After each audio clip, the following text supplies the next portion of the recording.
So in this recording, I'm at the Village of Bayville, and I'm talking to Maria. And it's interesting. They've been jerking me around. And Maria says now that even though this is a new law, so she's finally admitting that they made a new law for the containers. Because they had to.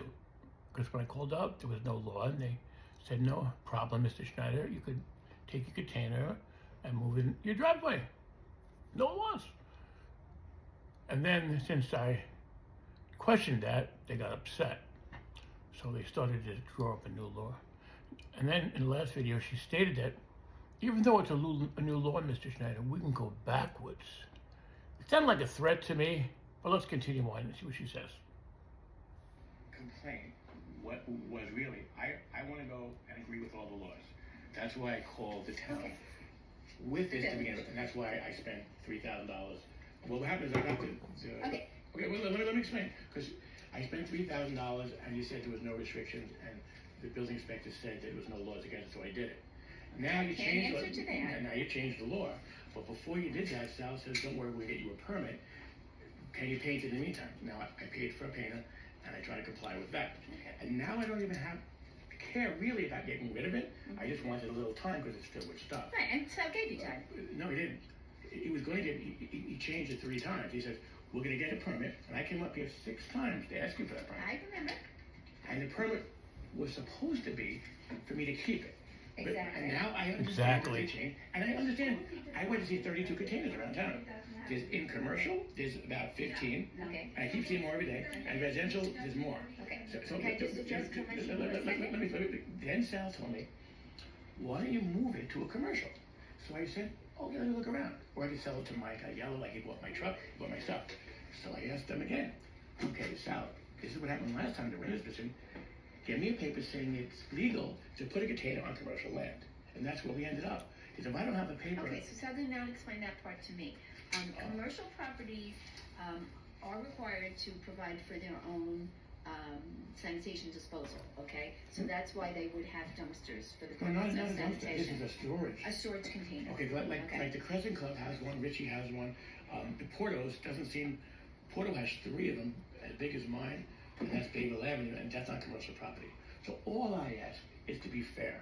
If mine's going, get rid of the rest of them. But you're residential. Yeah. Okay. And there's also 15 residential. Okay. And I don't abuse anybody, but after all the stuff I've been through, because not only that, is I had a truck, and I parked it across at the Crescent Club, and no one ever bothered me. And Sal said, Wayne, another neighbor wants you complaining about your truck. So what I did is, I sold it. And the problem is, after I sold the big truck, now that I'm going out of business, I have problems for the last 2 years with my trying to stay in the state. I'm going to stop that for a second. So now Sal wants me to sell my truck. So he's saying it's too big for your yard. And the truck was, I just closed the business. I just lost my whole business. The landlord in St. James doubled the rent from $5,000 to $10,000. Me and my partner were like, oh my God. So it was bad enough we had to go through that. So if I had my truck, I could put whatever I had left from the business in the truck. It was in the truck. Then I could take my truck and go to the stores, because that's my normal business, is selling to retail stores for years and years. I had a car or a van, just like the soda guy in Bayville. Just like all these people. The plumber, they put the tools in this truck and they go to the house. That's what I did. Now she's saying, well, let's just listen. I got screwed $100,000 from St. James, the landlord is around. I moved to Mount Sinai just to keep the stuff out of here, because I respect the town. And Mount Sinai, the landlord's having trouble with Brookhaven, and she couldn't get any kind of permits, even though it was retail. So she has to redesign her whole thing. She has now $40,000. Wayne, what do you expect the village to do as a solution? How about we turn it around and you tell me that, so I know what I'm working with? Very simple.